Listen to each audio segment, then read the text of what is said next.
Buonasera dal TG Sicilia, i titoli di questa edizione. Niscemi, un nuovo crollo riaccende la paura. A 4 mesi dalla grande frana, un edificio è precipitato nel burrone sotto gli occhi delle telecamere di sorveglianza. Intanto la protezione civile conferma tutte le case della zona nera saranno demolite. Violenta rissa a Palermo, 2 uomini si picchiano a calci e pugni, il tutto ripreso da un residente che ha poi denunciato l'episodio. Ancora una volta il centro storico diventa luogo di insidie e pericoli.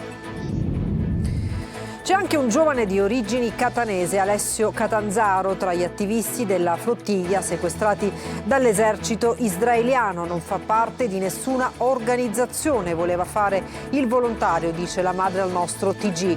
Il ministro Tajani ha chiesto l'immediato rilascio dei 14 italiani fermati.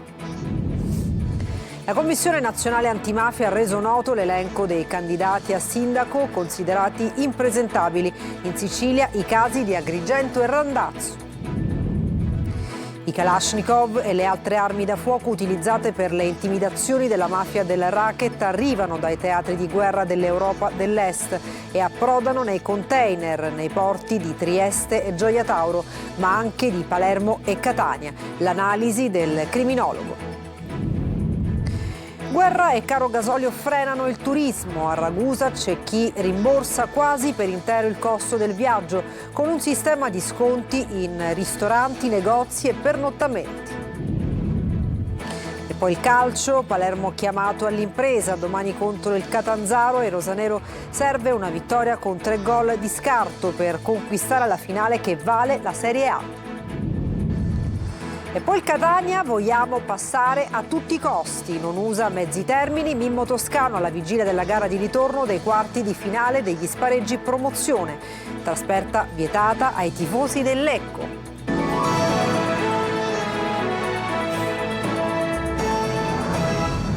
Dunque, bentrovati, avete sentito, a 4 mesi dalla grande frana che ha devastato il centro storico di Niscemi, un nuovo crollo riaccende paura e interrogativi. Un edificio è precipitato nel burrone sotto gli occhi delle telecamere di sorveglianza.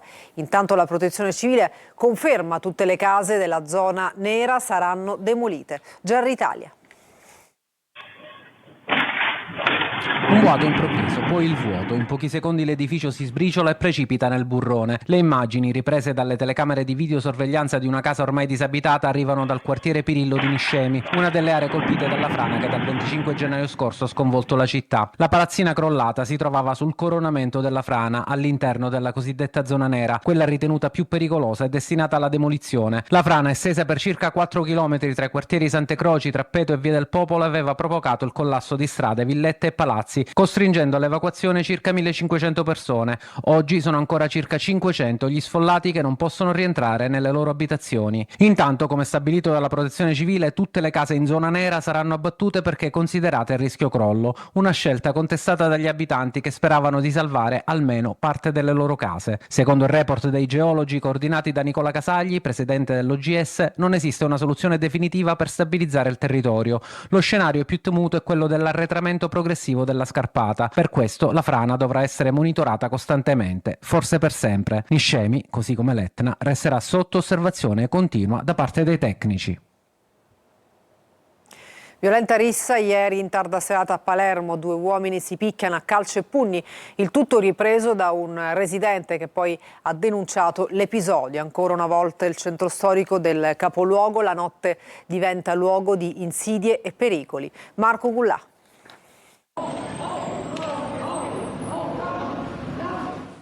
Sembra un incontro di pugilato, ma in realtà è l'ennesimo episodio di violenza che si registra nel centro storico di Palermo. Ieri sera 2 persone hanno dato vita ad una violenta scazzottata in via Macheda, all'altezza dell'incrocio con via Napoli. A picchiarsi con calci e pugni un uomo palermitano e uno straniero. Durante la rissa, come vediamo, uno dei 2 soggetti ha danneggiato una vetrina in cui erano contenuti dei souvenir.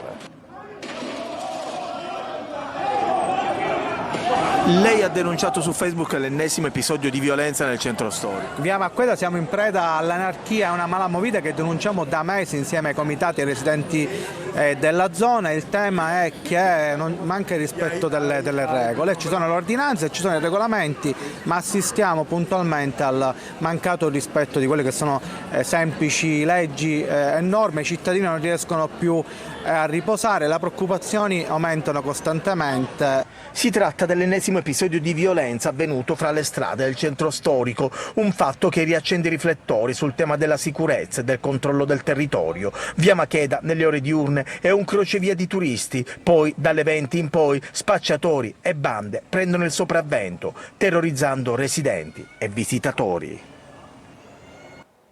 C'è anche uno giovane di origini catanesi, Alessio Catanzaro, tra gli attivisti della flottiglia sequestrati dagli israeliani. Il ministro Tajani ha chiesto l'immediato rilascio dei 14 italiani fermati. Alessio non fa parte di nessuna organizzazione, voleva fare il volontario, ha detto la madre a Lorena Dolci. Ascoltiamola. Alessio scrive: ci stanno abbordando, dobbiamo buttare i telefoni a mare. Allora ci siamo fermati e abbiamo acceso lo streaming che la flottiglia aveva messo in atto. Ed ecco le immagini dell'abbordaggio in pieno giorno da parte dell'IDF, le forze armate israeliane, alle barche della Global Sumud Flottiglia diretta a Gaza, fra cui appunto la Cactus, quella del 30enne Alessio.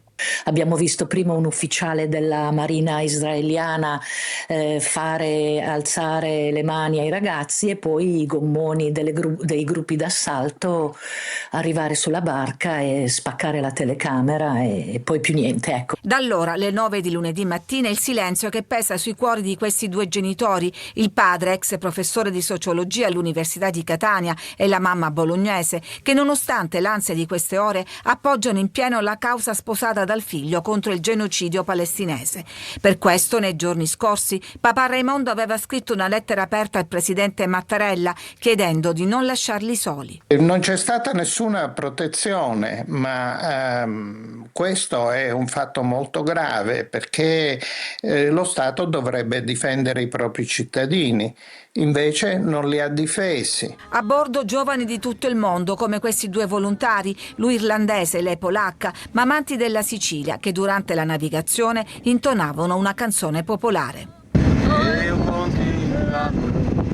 Alessio non è né un attivista di partito, non fa parte di nessuna organizzazione, studia fisica teorica. Alla fine d'aprile ci ha detto: ma io avrei un mese di ferie, farei un po' di volontariato, e il giorno dopo ci ha detto: mi sono proposto per andare con la flottiglia. Alessio e gli altri sequestrati si trovano a bordo di una nave militare israeliana in attesa di essere sbarcati, trasferiti in carcere e poi interrogati.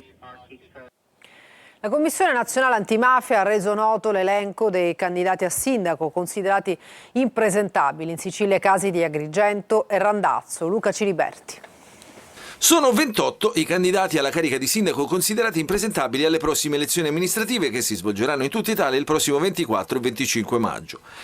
Almeno questo quello che emerge dalle verifiche svolte in Commissione parlamentare antimafia in merito alle violazioni del codice di autoregolamentazione dei partiti. A rendere noto l'elenco è stata la stessa presidente della Commissione parlamentare antimafia, Chiara Colosimo.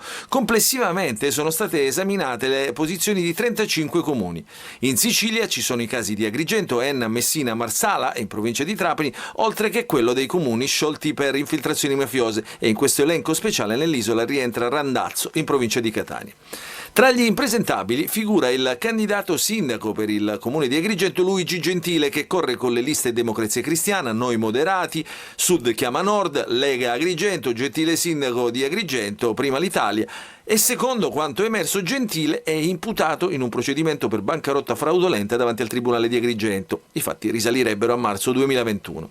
Diversa la situazione di Randazzo in provincia di Catania, comune sciolto per mafia a gennaio 2024 sotto la guida del sindaco autonomista Francesco Sgroi. Dei 5 candidati alla poltrona di primo cittadino, 3 risulterebbero impresentabili. Si tratta di Alfio Pillera, Gianluca Anzalone e Cettina Foti. I 3 facevano parte della giunta Sgroi. Anzalone era vice sindaco, Pillera e Foti erano assessori. In una nota, la diretta interessata Cettina Foti specifica di non essere mai stata coinvolta in inchieste o procedimenti, né ha mai avuto alcun ruolo nei fatti che hanno portato allo scioglimento del comune di Randazzo. E la Regione siciliana ha individuato 2 laboratori di riferimento per l'eventuale diagnosi dell'antivirus su richiesta del Ministro della Salute. Per la Sicilia occidentale sarà operativo il Policlinico Paolo Giaccone di Palermo, mentre per la Sicilia orientale il Policlinico Rodolico San Marco di Catania. L'assessore regionale alla salute Marcello Caruso ha assicurato che il sistema sanitario siciliano è pronto a effettuare i test ed attivare tutte le procedure necessarie in caso di sospetta infezione. E cambiamo argomento: quali canali seguono e da dove arrivano i Kalashnikov e le altre armi che finiscono nelle mani della mafia che spara su vetrate e saracinesche per imporre il pizzo? L'analisi di Vincenzo Musacchino, esperto di criminalità organizzata, interessati dal traffico anche ai porti di Catania e Palermo. Lorena Dolci.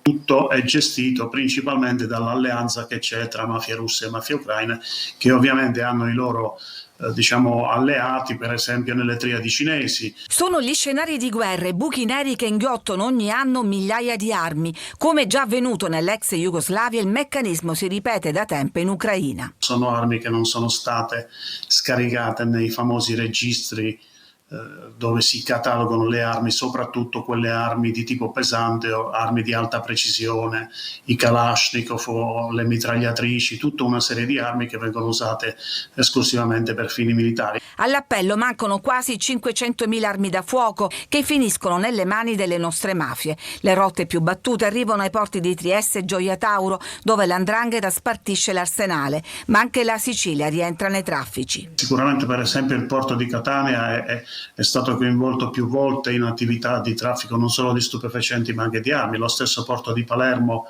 ci sono state delle inchieste in merito. Il container con le armi passa alla frontiera con la complicità, con la corruzione di ispettori doganali o anche di chi si occupa della movimentazione, mentre il controllo avviene su un container che contiene materiale normale. Poi entrano nella disponibilità della criminalità che le utilizza o le ostenta mostrando la sua potenza di fuoco o le usa come merce di scambio. Un mercato che consente guadagni enormi perché le armi vengono acquistate a prezzi bassi e poi rivendute nel dark web. Una circolazione incontrollata che per il criminologo rappresenta una vera e propria emergenza. Il rischio è quando queste armi possano finire in mani di associazioni di stampo terroristico per fini eversivi. Questo potrebbe essere il rischio più alto che corriamo. È in corso il Memorial Day in ricordo delle vittime della mafia, del terrorismo e della criminalità. La staffetta organizzata dal Sindacato Autonomo di Polizia si concluderà domani a Roma. In mattinata tappa significativa a Catania. C'era per noi Tonino De Mano.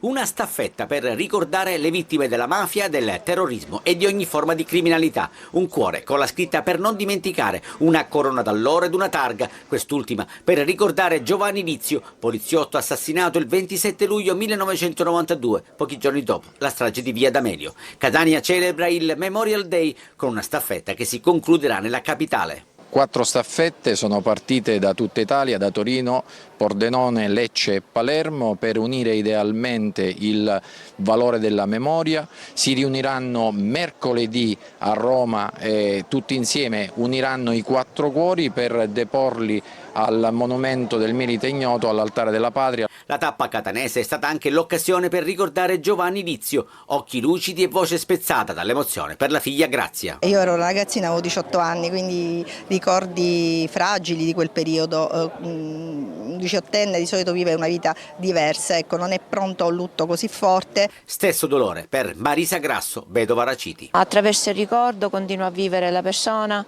e il sacrificio. A breve saranno 20 anni dalla morte di Filippo, dalla tragedia che è successa a Catania, però purtroppo devo dire con mia amarezza che la violenza, soprattutto durante manifestazioni sportive o servizi di ordine pubblico, continuano, e quindi questo viene meno un po' la speranza che le cose cambino, però non deve morire mai la speranza. Dopo l'omaggio a Giuseppe Fava, Filippo Raciti, la corona d'alloro all'ingresso della nuova questura di Catania, il SAP ha voluto ricordare i carabinieri Domenico Marrara, Salvatore Bologna e Giovanni Bellissima, uccisi in un agguato a San Gregorio nel novembre del 1979. Campobello di Licata si è fermata per il Normality Day, una giornata di lotta al racket e usura. In piazza 20 settembre si è anche ricordato Gaetano Giordano, commerciante di Gela ucciso nel 92 dopo aver denunciato il pizzo, perché simili tragedie non capitino più. Davide Sarto. Campobello di Licata nell'Agrigentino si è fermata per un giorno, ma non per una semplice ricorrenza. Piazza 20 settembre ha ospitato il Normality Day, una manifestazione contro racket e usura nel segno della memoria e della legalità. Nel corso della giornata è stata ricordata la storia di Gaetano Giordano, commerciante di Gela, che denunciò chi gli chiedeva il pizzo pagando con la vita il suo coraggio. Giordano fu ucciso il 10 novembre 1992 davanti al figlio in un agguato che segnò profondamente la sua città. Una giornata di impegno civile che rilancia un messaggio chiaro. La memoria unisce, la legalità libera. Vogliamo lanciare un'idea di comunità, una comunità educante che affondi sempre più le radici nella legalità. La legalità non deve essere una bandiera da sventolare all'occorrenza, ma un vessillo. Una giornata che rafforza il valore della memoria e dell'impegno civile. Campobello di Licata sceglie ancora una volta la strada della legalità. Torna alla luce la spiaggia nera di San Giovanni Licuti a Catania. Dopo i danni provocati dal ciclone Harry, il comune è al lavoro con mezzi meccanici per rimuovere massi e detriti e ripristinare circa 400 metri quadri di arenile accanto al solarium. L'intervento rientra in un piano da 190.000 euro per la pulizia degli sbocchi a mare e dei canali cittadini. A Ragusa una card contro il caro vacanze attraverso sconti su soggiorni, ristoranti e visite gratuite. Sarà possibile recuperare quasi tutto il costo del viaggio. Veronica Barbarino. A Ragusa Ibla i commercianti fanno rete contro il caro vacanze.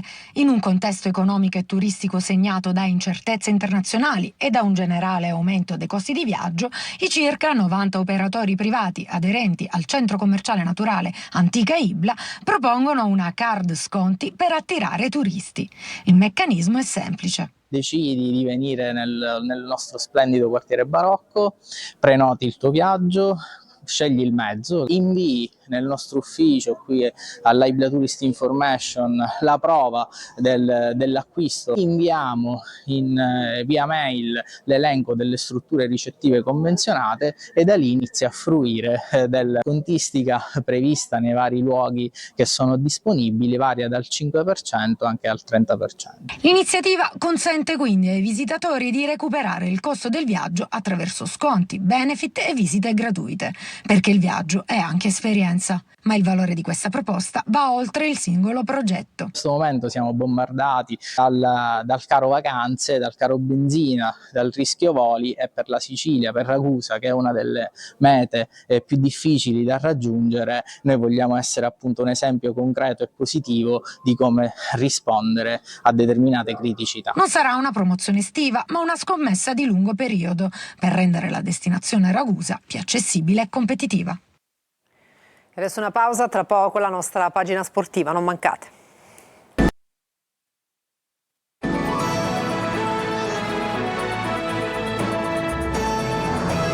Bentornati al TG Sicilia, adesso il calcio. Il Palermo, dopo la debacle di Catanzaro, lavora per la gara di ritorno in programma domani al Barbera.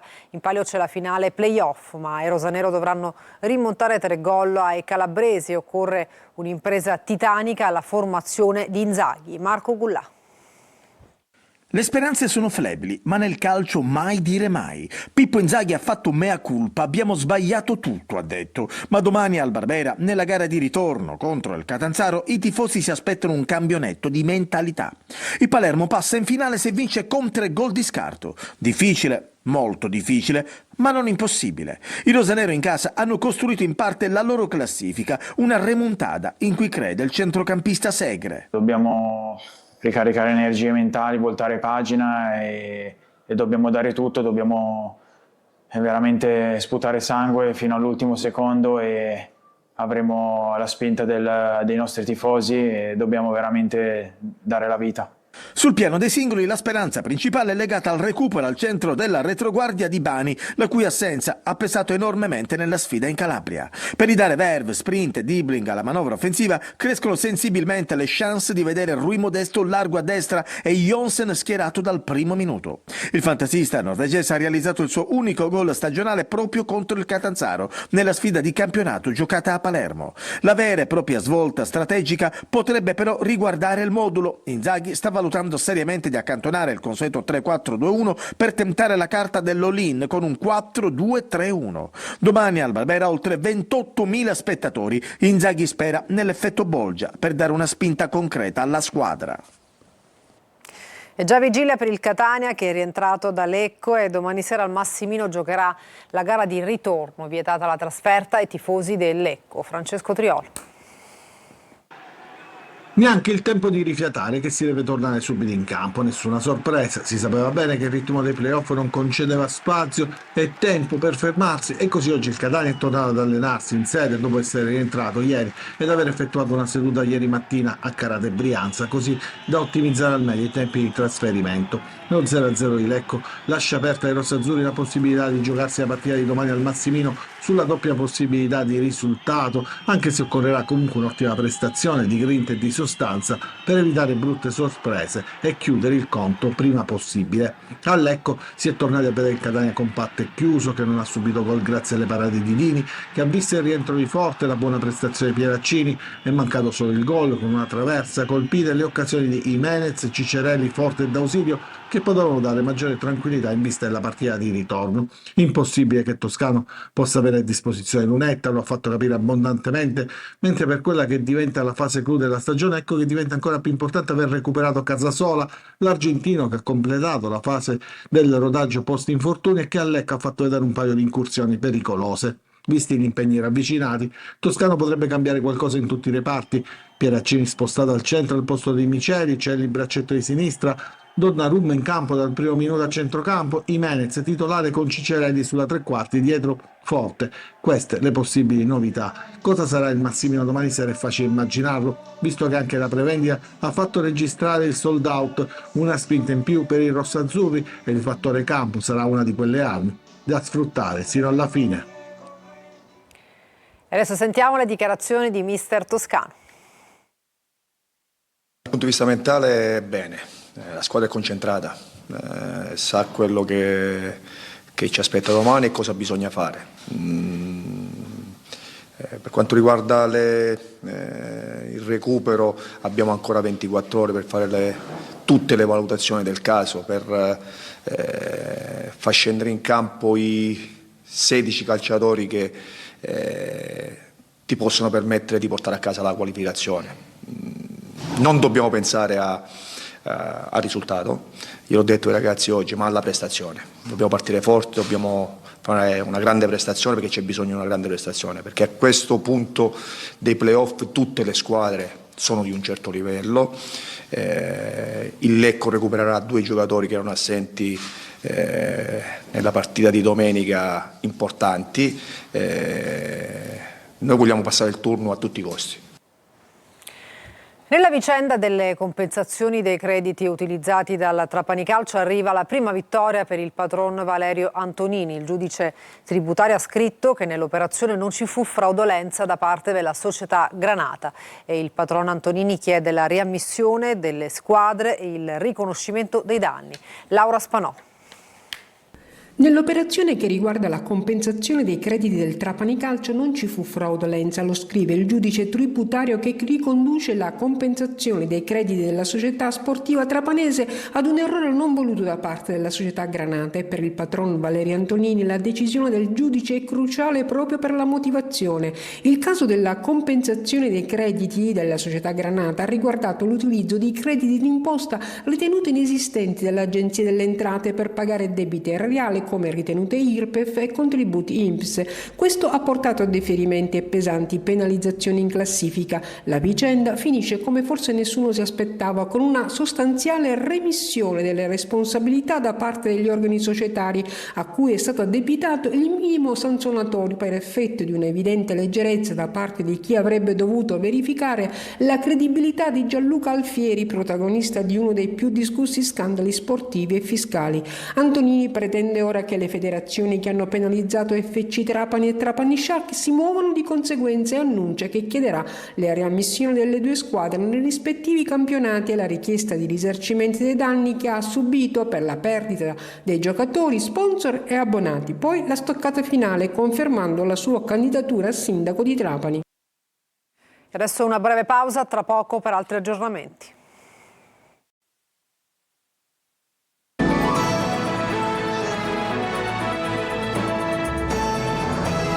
Per questa edizione non ci sono aggiornamenti, grazie per averci seguito e buona serata.